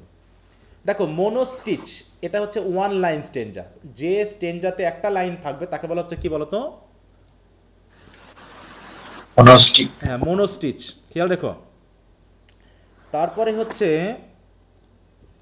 যেখানে 2টা লাইন থাকবে তার নাম কি? কাপলেট। কাপলেট। টারসেট কয়টা থাকলে হচ্ছে? 3টা লাইন। লাইন। কোয়াট্রেন কয়টা থাকলে হচ্ছে? 4টা লাইন। কুইন্টেন কয়টা থাকলে হচ্ছে? 5 লাইন। 5 লাইন। সেস্টেট 5 লাইন। ওই যে 6 লাইন। সেপ্টেট 7 লাইন। অক্টেভ বা অক্টেট 8 লাইন। ননেট অর স্পেন্সারিয়ান হচ্ছে 9 লাইন, তাই তো? দেখো ডিজাইন হচ্ছে 10 লাইন। এই হচ্ছে আমাদের 10 লাইন বিশিষ্ট পর্যন্ত আমরা ধরি। তারপরে আরো অনেক লাইন থাকতো, ওগুলোর স্টেঞ্জার নামে আমরা আনি না, ওগুলো ব্ল্যাঙ্ক। স্যার এগুলো কি মনে রাখতে হবে? এই যে দেখো তোমার কি সনেটে আমরা কিন্তু অলরেডি 4টা পেয়ে গেছি, 4টা বা 5টা নাম পেয়ে গেছি না? তোমার কি মনে জি রাখতে স্যার। সুবিধা হবে? দেখো কাপলেটে কয়টা লাইন থাকে? 2টা। 2 লাইন। 2টা। কোয়াট্রেনে কয়টা থাকে? 4টা। 4টা। সেস্টেটে কয়টা থাকে? 6টা। 6টা। অক্টেভে কয়টা থাকে? 8টা। এই তো তুমি তো অলরেডি 4টা 5টা জেনে গেলা, অটোমেটিক শিখে গেছি আমরা, জেনে গেছি। এখন বাকিগুলো লাগবে কি না লাগবে সেটা তোমার কবিতা পড়তে মুখস্থ করার দরকার নেই, কিন্তু আমার প্রয়োজনে আমি 4টা শিখে নিলাম। কিন্তু দেখো আমার প্রয়োজন ছিল তাই 4টা শিখলাম, আমার প্রয়োজন নেই এখন আমি শিখবো না, জাস্ট আমি জেনে গেলাম যে এরকম স্টেঞ্জার নামকরণ হয়। বুঝতে পেরেছো? হ্যাঁ। তারপরে আরেকটা কবিতা পড়তে গিয়ে সেখানে যদি আমরা 7 লাইন পাই তখন 7 লাইন হিসাব করব। বুঝতে পারছো? অতএব যখন যেটা প্রয়োজন তখন সেটা আমরা জেনে নিব, অটোমেটিক শেখা হয়ে যাবে, চাপাচাপির কোনো জায়গা নেই, মনে থাকবে? ওকে, এবার আসি। আমরা তো শিখলাম হচ্ছে স্টেঞ্জা প্যাটার্ন, আমরা স্টেঞ্জা প্যাটার্ন শিখলাম, কোয়াট্রেন, কোয়াট্রেন, কাপলেট। এখন রাইমটা আমরা এখনো শিখি নাই। তাহলে রাইমটা কি জিনিস? দেখো রাইমিং, আমি যদি আমার ফোল্ডারে যাই দেখি ওখানে পাই কিনা।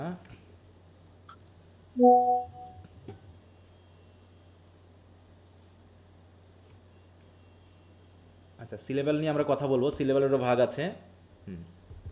আচ্ছা, ওটার মনে হয় পিডিএফটা অন্য কোথাও আছে, সমস্যা না। রাইম হচ্ছে তোমাদের এই যে লাইনগুলো পাচ্ছি না আমরা, এই যে খেয়াল করো প্রত্যেকটা লাইনের লাস্ট যে সিলেবেলটা হচ্ছে, লাস্ট যে সিলেবেল দেখতে পাচ্ছ এখানে, লাস্ট সিলেবেল কি? হোল্ড। তারপরে সিলেবেল কি? হ্যাং। তারপরে সিলেবেল কি? কোল্ড। তারপরে সিলেবেল কি? স্যাং। এখন একটু খেয়াল করো তো, যখন আমরা উচ্চারণ করছি এই সিলেবেলগুলোর, তার লাস্টের যে একটা রেস্ট থাকতেছে সাউন্ডের, হোল্ড, কোল্ড। হোল্ড আর কোল্ড কি একই রকম লাগছে না শুনতে শেষে? বলো। জি স্যার। তারপর হচ্ছে কি? Hang, স্যাং, Ang. অ্যাং দুটা কি একই লাইনে ঠিক আছে না? এটা এটা কি একই রকম না? জি স্যার। জি স্যার। এবার দেখো ডেই, অ্যাওয়ে, এই দুটো একরকম। তারপরে west, est, rest, west, rest. এবার হচ্ছে কি? Fire, expire, lie, by, strong, long, ong, ong আছে না শেষে? দেখো এই সাউন্ডগুলোকে আমরা একটু চিহ্নিত করি।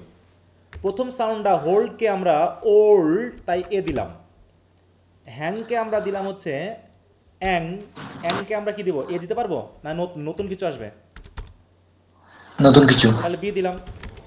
কিন্তু এই হোল্ডের সাথে কোল্ডের একটা মিল ছিল, তাহলে কি ওখানে যদি এ দিই তাহলে এখানেও এ দিলাম। আর হ্যাংয়ের সাথে যদি ওখানে হ্যাংয়ের সাথে স্যাংয়ের মিল থাকে তাহলে ওখানে যদি বি দিই তাহলে এখানেও B.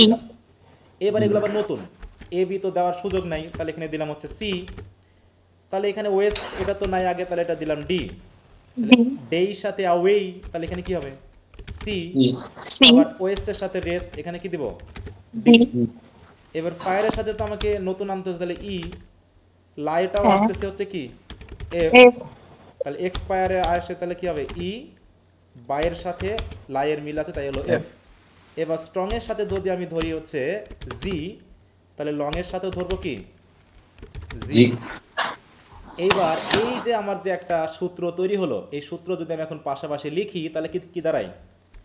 A B A B, তাই তো? C D C D C D E F G G, ঠিক আছে? দেখো তো এই সূত্রটা আসছে কিনা? আসছে? জি স্যার এইটা হলো কি আমাদের শেক্সপিয়ারিয়ান সনেটের রাইম স্কিম। এটা হলো রাইম স্কিম। স্কিম মানে কি? পরিকল্পনা, মানে কবি তার যে ছন্দটা মিলাবেন, এই শেষের যে সিলেবালের যে সাউন্ডগুলো, সেই সাউন্ডগুলোকে তিনি কিভাবে মেলাবেন সেটা আগে থেকেই বলে দিবেন। এখন দেখি তো আমরা এখানে যে শেক্সপিয়ারিয়ান সনেটটা আমরা দেখলাম, তাহলে শেক্সপিয়ারিয়ান সনেটের রাইম স্কিমটা কি ছিল? দেখো, হ্যাঁ শেষ করে দিলাম। এই যে দেখো আছে কিনা, দেখো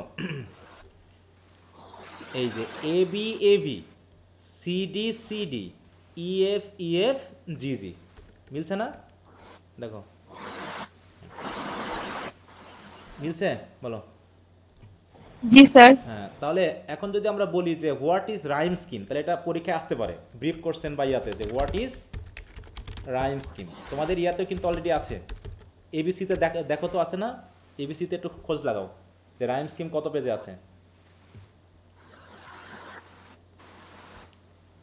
দেখো এই জায়গায় আমি একটু পড়াই দিই, বলছে কি in poetry a rhyme scheme is the pattern of rhymes at the end of each line in a poem or song. এটা আবার সং জাগাইছে, কারণ একই জিনিস। তাহলে একটা কবিতা বা একটা গানের শেষের লাইনের যে প্যাটার্ন অফ রাইম থাকে, সেই রাইমটাকে বলা হচ্ছে কি?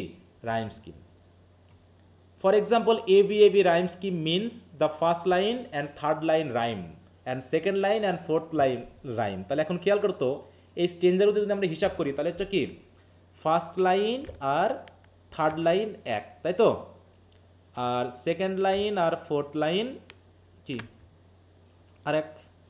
এইভাবে এখানেও কি ফার্স্ট লাইন আর থার্ড লাইন এটা এক, আর এখানে কি ফোর্থ লাইন আর সেকেন্ড লাইন এটার সাথে রাইম করছে, এটার সাথে এটা রাইম করছে, ঠিক তো?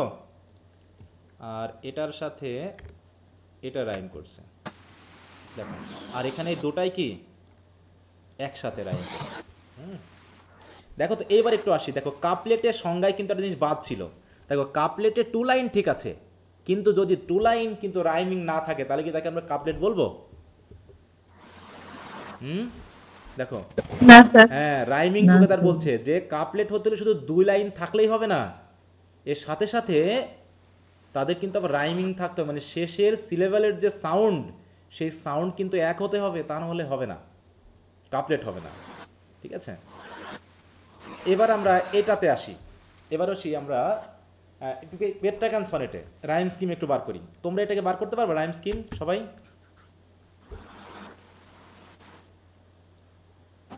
চেষ্টা করি স্যার। আচ্ছা, তো জি স্যার। চেষ্টা করে দেখো তো।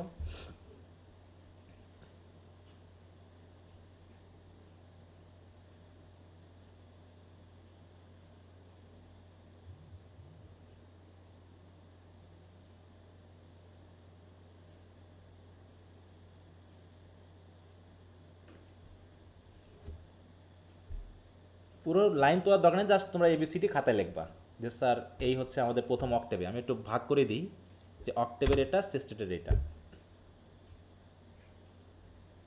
দিয়ে মেলাবো আমরা ওর সাথে, দেখি হয় কিনা।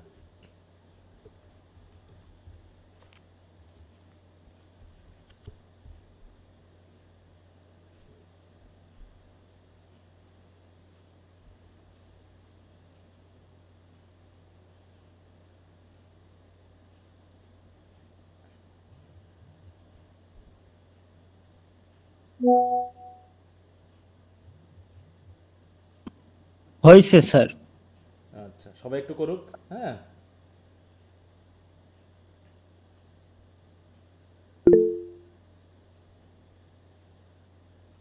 স্যার এটাও কি ফার্স্টের 3টা স্ট্যান্সা 4 লাইন করে ভাগ করে নিব? না, আমরা তো অক্টেভ সিস্টেম, এটা তো আমরা শেক্সপিয়ারিয়ান সনেট নিয়ে আলোচনা করছি না। ও আচ্ছা স্যার, জি স্যার। হ্যাঁ, তাহলে তো ওরা ভাগ করা থাকতোই। এখানে তুমি 4 লাইন করে ভাগ করে পাবা, বলো তো হবে? না স্যার, না অত স্যার। টাইমে আসবেই না।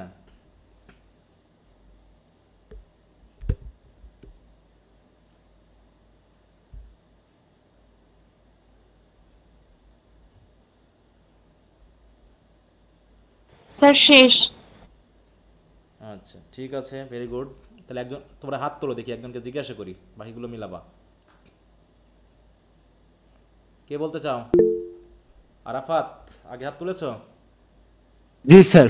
আচ্ছা, তো দেখি আরাফাত বলো তুমি কি পেয়েছো, আমি জাস্ট লিখি এই জায়গায়, বাকিরা মিলাই নেবে। বলো তুমি কি কি লিখছো। প্রথমে অক্টেভে এ এ বি বি বি বি এ, এ, আচ্ছা তারপরে আবার এ এ বি হুম বি হুম এ। হুম, এটা হলো অক্টেভ আমাদের শেষ। octave এখন শেষ, হ্যাঁ। সেস্টেটে এ এ এ আচ্ছা, এ বি বি এ এ বি বি এ এ। আচ্ছা, অক্টেভটা ভালোই ছিল, সেস্টেটে এসে একটু উল্টাপাল্টা হয়ে গেল। আচ্ছা ঠিক আছে, তুমি যা করেছো আমরা দেখি আগে। আরেকজন বলো তাহলে, সেস্টেট কি ঠিক বলেছে আরাফাত? পিঙ্কি বলো। জি স্যার। সেস্টেটে কি ঠিক বলেছে আরাফাত? না স্যার। তুমি কি করেছো শুনি তাহলে সেস্টেটে দেখি। স্যার আমি অংশটাকে করছি হচ্ছে এ হ্যাঁ বি বি এ হ্যাঁ C C. D D C. হ্যাঁ আচ্ছা, তোমাদের তাহলে তো উল্টাপাল্টা হয়ে গেল সব, সাউন্ড কি মিলানি? একটু সাউন্ডগুলো খেয়াল করো। আচ্ছা আমি একটু এবার দেখি। স্পেন্ট, আচ্ছা এটা মিলিয়ে নাও। স্পেন্টে তো এ হচ্ছে তাই তো, স্পেন্ট। তারপর হচ্ছে ওয়াইড হাইড, শেষে কি সাউন্ড আসছে বলো তো, কি সাউন্ড আসছে এদের? ওয়াইড, তাহলে আমি এখানে যদি বি ধরি, ইড আসছে না জায়গায়, ইড আসছে না, ইড, শুধু ডি না, একটু খেয়াল করো, ইড ইড, রেসটা খেয়াল করো, তাই না? তাহলে হচ্ছে কি ওয়াইড হা ইড, তাহলে কি দেবো যে আমি বি দিব। তারপরে এখানে স্পেন্ড, এখানে হচ্ছিল কি বেন্ড, তাহলে কি একই রকম হবে না এটা? হ্যাঁ এ। তাহলে হচ্ছে কি স্পেন্ট বেন্ড ওয়াইড হাইড। এবার এখানে দেখো প্রেজেন্ট জেন্ট, এই যে স্পেন্ট বেন্ট জেন্ট, একই রকম হচ্ছে না এগুলো? তাহলে কি দেবো এটা? এ দিব। এবার আবার হচ্ছে কি দেখো, ওই যে ওয়াইড হাইড চাইড ডিনাইড, তাহলে কি হচ্ছে এগুলো সব বি, বি হবে না এগুলো? বলো, এগুলো বি হবে। তারপরে কি প্রেজেন্ট প্রিভেন্ট এন্ড, দেখো হ্যাঁ, স্পেন্ট বেন্ট প্রেজেন্ট প্রিভেন্ট, এগুলো কি হবে? সব একই ধরনের হবে। সাউন্ডটা খেয়াল করতে হবে, ঠিক আছে তো?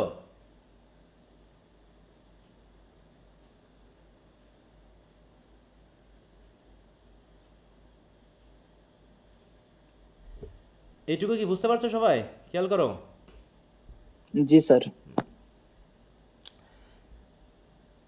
এবার আসি হচ্ছে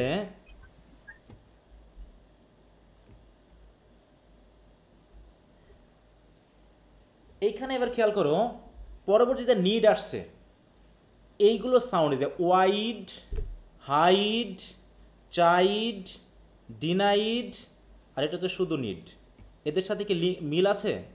বলো দেখো তো। না স্যার। এটা মিল নাই, অনেকখানি আলাদা। আমার রেসটা সবসময় খেয়াল করতে হবে। শুধু আমি কিন্তু শেষের সাউন্ডটা বলিনি, আমরা বলছি কি রেসটা খেয়াল করবা, যে আমাদের পুরো সাউন্ডের সাথে রেশটা কতটুকু মিলে যাচ্ছে। যেহেতু ওয়াইড আর নিড, ওয়াইড হাইড, দেখো ওয়াইড হাইড কিন্তু ওয়াইড নিড এটা ভিন্ন হয়ে যাচ্ছে না সেন্সে, বলো তো? Wide need, wide hide, chide, denied, eyed, আর এটা হচ্ছে শুধু নিড ড আছে শেষে, কিন্তু পুরো সাউন্ডটা কি একরকম লাগছে শুনতে? বলো। না স্যার। লাগছে না। যেহেতু লাগছে না এবং উপরে কারোর সাথে মিল নাই, তাহলে আমি কি দেবো এই জায়গায়? তাহলে সি দিব। সি। ঠিক আছে তো? এবার আসছে হচ্ছে বেস্ট। এই বেস্টের সাথে কোনো লিঙ্ক আছে এখানে? তাহলে এখানে ডি হবে না। তাহলে এবার হচ্ছে স্টেট, এটাও ডি।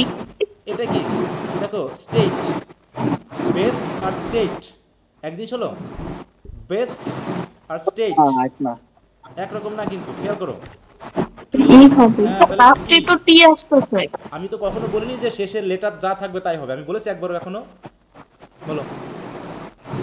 না স্যার। তাহলে তো এখানে সবই তো ডি ছিল, যেখানে ডি ছিল এখানে ডি ছিল, তাহলে তো সব বি বি হতো এই জায়গায়। আমি তো উচ্চারণ করে শোনাচ্ছি তো তোমাকে, শোনাচ্ছি কি না খেয়াল করো, আবার খেয়াল করো। এখানে তো সবগুলো ডি আছে, chide, denied, hide, wide, night বলবো এটাকে? আমি নাইট বলতে পারবো এটাকে? নাইট বলা যাবে? হ্যাঁ, এটা হচ্ছে নিড, নিড। তাহলে এই চারটার সাথে কি কোনোভাবে মিলবে? আবার উচ্চারণ করো, wide, hide, chide, denied, need. হলো? মিলছে?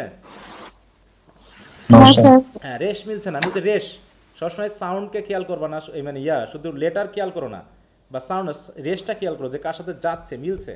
তাহলে নিড আর স্পিড এই দুটো মিলছে না? নিড, স্পিড, এই দুটো মিলছে না? দেখো তো, স্পিড, নিড, স্পিড।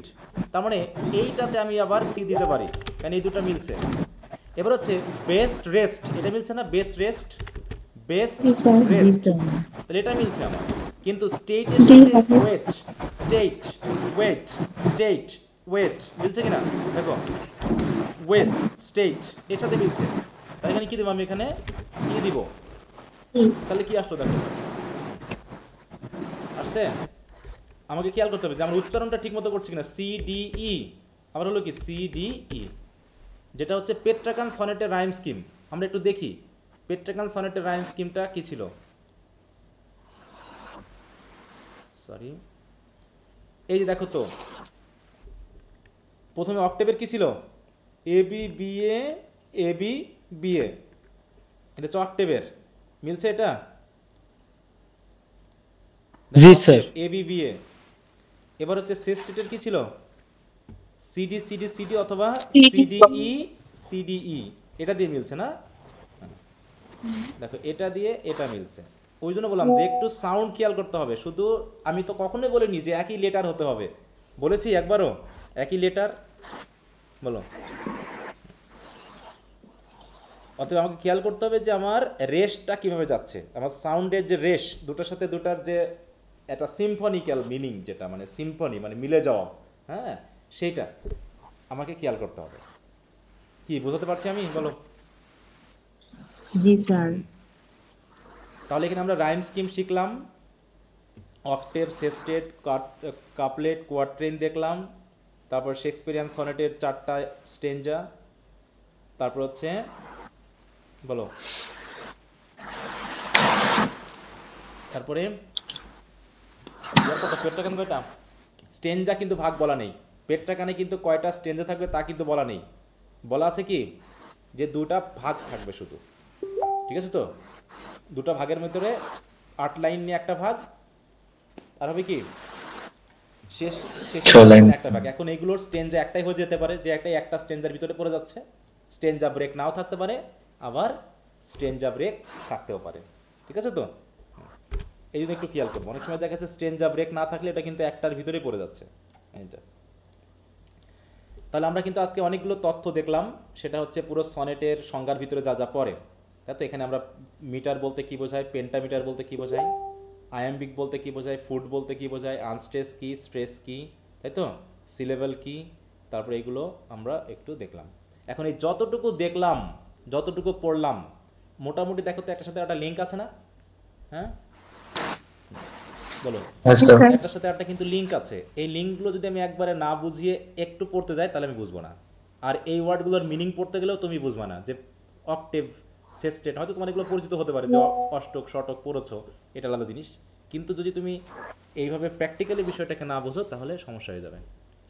এখন তোমাদের কাজ হলো যেগুলো পড়ালাম সেগুলো তুমি কতটুকু বুঝেছো সেগুলো বাড়িতে একটু আবার বুঝে শুনে ট্রাই করা, ঠিক আছে তো?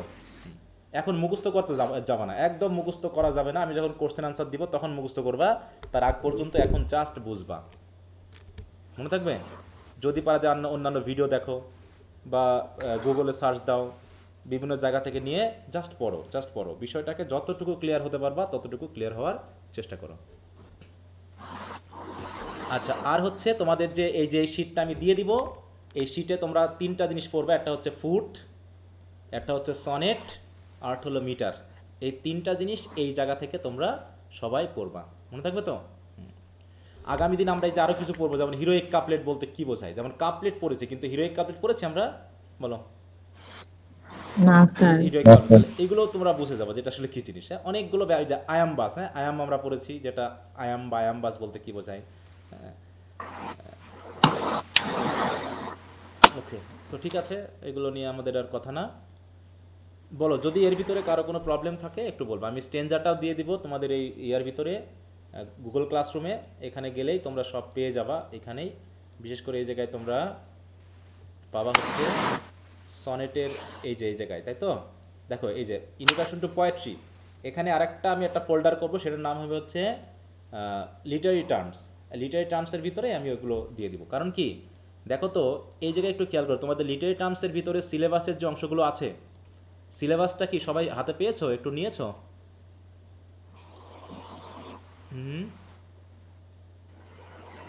এখনো বের করা হয়নি। আচ্ছা, আমি এটা দিয়ে দিব, আমি ছোট করে ফেলেছি, ওটাকে একটু ছোট করে, তোমাদের আর একটু বাকি আছে। দেখো এই যে যদি ইন্ট্রোডাকশন টু পোয়েট্রিতে যাও, ইন্ট্রোডাকশন টু পোয়েট্রির শেষের দিকে দেখো কিছু কিছু জিনিস আছে, এগুলো কিন্তু এরকমভাবে ব্রিফ কোশ্চেন আসে। দেখো আমরা কিন্তু কয়েকটা জিনিস পড়ে ফেললাম অলরেডি। একটা হলো মনে করো আমরা সনেট পড়েছি না, সনেট পড়েছি, তারপর এখানে কি পড়েছি, কাপলেট পড়েছি, পড়ি নাই কাপলেট, বলো?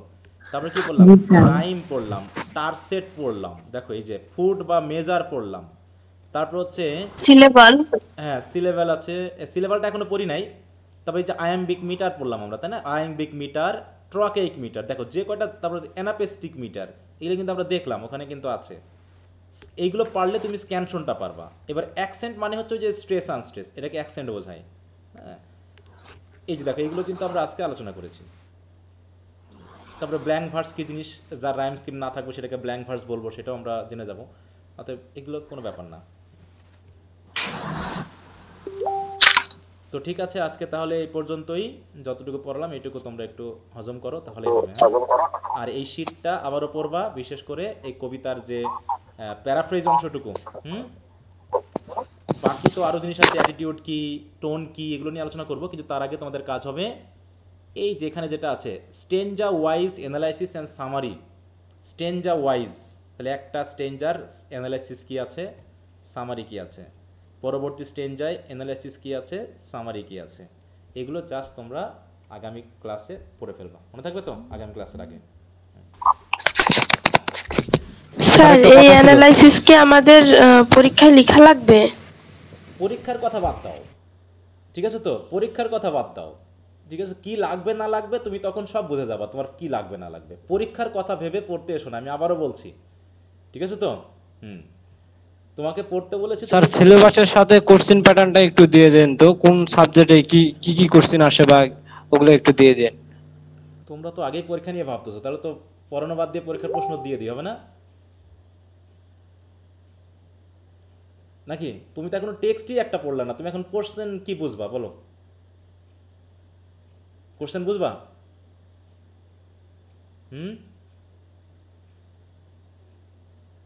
দিয়ে দিব কোশ্চেন, তাহলে এগুলো পড়ানো বাদ দিয়ে, নাকি? না স্যার, আগে পড়ান। তাহলে তোমাদের এই যে কোশ্চেনে যা লাগে শুধু সেগুলো পড়িয়ে দিই, হবে না? তোমরা এত তাড়াহুড়ো করো, এখনো একটা টেক্সট পড়ে শেষ না করতে স্যার, পারলাম আপনি না। যেভাবে পড়িয়ে দিতেন স্যার ঠিক ওইভাবেই পড়িয়ে যান। না, তোমরা এত তাড়াহুড়ো করো কেন বলো তো? পরীক্ষা কয় মাস পরে এখনো? পরীক্ষার 1 মাস আগে তুমি কোশ্চেন প্যাটার্ন জানলেই তো হয়ে যায়। তুমি আগে পড়তে থাকো। আমি তো বললামই, ওই জানো 60%-এর মধ্যে পড়ো না, শেষে যেন 40%-এর মধ্যে থাকতে পারো, এটা বলি। ঠিক আছে তো? 15 বছর ধরে পড়াচ্ছে কিন্তু। অতি উৎসাহী হবে না, অতি তাড়াহুড়ো করবা না। অনেক দেখছি খুব তাড়াহুড়ো করে প্রথম দিকে, পরে আর খুঁজে পাওয়া যায় না, শেষে এলোমেলো করে ফেলে। স্যার এবার শেষের দিকে এসে, স্যার আমি সব এলোমেলো করে ফেলেছি, এখন কী করবো কন? আমি তো পড়াচ্ছি ধীরে সুস্থে, যা লাগবে তোমার সব ম্যাটেরিয়ালস তুমি পেয়ে যাবা, শুধু তুমি যা পড়তে বলবো তুমি তাই পড়বা, মনে থাকবে? জি স্যার। আমি আবার একটু স্ট্রেট কাট কথা বলি, একটু ভালো নাও লাগতে পারে, কারণ আমি আমার ডিরেকশনে তোমাকে চালাবো। তুমি তোমার মতো পড়তে চাইলে তো হবে না, তোমাকে আমার মতো পড়তে হবে। যদি তুমি তোমার মতো পড়তো, তুমি তো ডিরেকশনই জানো না, তুমি কোন পথ দিয়ে হাঁটবা? তোমাকে আমার ডিরেকশনে হাঁটতে হবে, আমি তোমাকে চালাচ্ছি। অতএব বিশ্বাস করে যদি থাকতে পারো আমার সাথে, তাহলে থাকবা। আর যদি মনে হয় যে না স্যার একটু বেশি পড়াচ্ছে, তাহলে তো সেটা তোমাদের ইচ্ছা, যে স্যার একটু বেশি পড়াই। অনেকে বলে স্যার একটু বেশি পড়াই, বেশি সময় নেয়, কেন আমি 9 মাস ধরে পড়াই? অনেকে তো 6 মাস 3 মাসে কোর্স শেষ করে দেয়। প্রশ্ন হচ্ছে এরকম, ঠিক আছে, যে অনেকে 3 মাসেও কোর্স শেষ করে দিতে পারে, দেয়ও তো দেখি। এমনকি পরীক্ষার আগের রাতেও তোমাকে, আগে না পড়া থাকলে পরীক্ষার আগের রাতেও তোমাকে পড়াই দিবে, পুরো পরীক্ষার জন্য প্রস্তুত করাই দিবে। বুঝতে পেরেছ? হ্যাঁ, তো ওই জন্য টেনশন করবো না প্লিজ। আমি বলতেছি যে তোমাকে আমি যা দিচ্ছি তুমি শুধু পড়বা, না বুঝলে আমাকে বলবা। বাকি পরীক্ষায় ভালো রেজাল্ট হবে না খারাপ রেজাল্ট হবে না কি হবে, সেটা আমি তোমাকে বোঝাই দিব, মনে থাকবে? নাকি ভালো লাগছে না পড়ানো? বলো, যদি ভালো না লাগে বলো, আমি পড়ানো বন্ধ করে দিয়ে তোমাদের টাকা ফেরত দিয়ে দিব। না স্যার, না স্যার, আপনি যেভাবে আমাদের বুঝাচ্ছেন আমরা খুব ভালো করে বুঝতে পারছি। বললাম তো যে কিভাবে পড়ালে ভালো, আমি তো বলছি আপনি ভালো জানেন। হতে পারে তোমার বই কেনা লাগবে না, আমি যা তোমাকে ম্যাটেরিয়ালস দিয়ে দিব, এখনো বই বার হয়নি হয়তো, বা বই আমার কিন্তু তোমার এগুলো কিন্তু রেডি অলরেডি, তোমাকে আমি দিয়ে দিচ্ছি, অথচ বই হয়তো এখন তুমি বাজারে আসছে, ঠিক আছে? অতএব টেনশন নিবা না, তোমার জন্য যা খাটার লাগার আমি খাটবো, একদম পরীক্ষার প্রস্তুত করেই দিয়ে তোমাকে ছাড়বো, পরীক্ষার মডেল টেস্ট নিয়ে ছাড়াবো, যদি তুমি থাকো আমার সাথে আর কি। আর বাকিটা না ইনশাআল্লাহ স্যার। হ্যাঁ, কারণ আমি তো বললামই যে তোমাদের বিশ্বাসের উপর একজন টিচারের দক্ষতা প্রয়োগ করার উপর ডিপেন্ড করে। তোমার উপর আমি জোর করলে হবে না, তো তুমি আমার সাথে থাকতে চাইবে কি না চাইবে তাই, এটা তোমাদের ব্যাপার। বললাম তো এবার দেখো ফাইনাল প্রিপারেশনে আমাদের স্টুডেন্ট সংখ্যা কত? ফাইনাল প্রিপারেশন ব্যাচেই স্টুডেন্ট সংখ্যা আছে 226 জন, ঠিক আছে? আর এমনি রেগুলার ব্যাচে তো ছিলই। আবার সেকেন্ড ইয়ারে exam preparation, second year student সংখ্যা দেখো, যারা সেকেন্ড ইয়ারে পড়তেছে, এবার সেকেন্ড ইয়ার স্টুডেন্ট সংখ্যা হচ্ছে, দেখো যারা ফার্স্ট ইয়ারে পড়েছে 238 জন, ঠিক আছে? এবং তারপরে আবার এদের এক্সাম প্রিপারেশন ব্যাচ শুরু করা হয়েছে কিছুদিন হলো, এই তো এখন 1 সপ্তাহ ক্লাস হয়েছে। কতজন স্টুডেন্ট আছে এক্সাম প্রিপারেশন ব্যাচে? দেখো কতজন, 181 জন স্টুডেন্ট আছে এখানে কিন্তু। অতএব বললাম যে তারা বিশ্বাস করে আছে মানেই বুঝতে হবে যেখানে আছে। অতএব তোমরা শুরু করেছো, তাড়াহুড়ো করবো না, কোনোভাবে তাড়াহুড়ো করবো না, বিশ্বাস করবো আমার উপরে যে স্যারে যা বলবে আমরা তাই করব, মনে থাকবে? স্যারে যদি বলে যে এক পায়ে দাঁড়িয়ে থাকতে হবে, তো তুমি দাঁড়িয়ে থাকবা, যদি এই বিশ্বাস করতে পারো তাহলে হবে। হ্যাঁ, ঠিক আছে? জি স্যার। এখন তোমার বললাম তো যে আমার কাছে 4th ইয়ার পর্যন্ত স্টুডেন্ট আছে, তার মানে কি তারা আমার কাছে 5-6 বছর ধরে পড়তেছে। তাহলে তোমাদের তো জার্নি শুধু শুরু, এর ভিতরে তোমাদের সাথে আমার 5-6 বছরের কেন আজীবনের একটা পরিচয় হয়ে যাবে, তাই না? কি বলো? যে চাকরি কীভাবে পেতে হবে, চাকরির কী পড়াশোনা করতে হবে, সব ডিরেকশনই তোমাদের আমরা দিয়ে দিচ্ছি বা দিব। অতএব একটা ভালো সম্পর্ক অটোমেটিক হবে, ঠিক আছে? মাইন্ড করো না কেউ জানো আবার। অতএব তাড়াহুড়ো করবা না, যখন যা প্রয়োজন আমি সব দিয়ে দেবো, টেনশন নিবা না। হ্যাঁ, আচ্ছা, ওকে। আর কারো কিছু আছে বলো, আর কিছু বলার আছে কারো? মনের কথা বলবা, যেন মনের ভিতরে রাখবা না, কিন্তু বুঝতে হবে বিষয়গুলো। ওকে, তাহলে ঠিক আছে, সবাই ভালো থাকো, আজ এ পর্যন্তই। ওকে, গুড নাইট। আসসালামু আলাইকুম স্যার।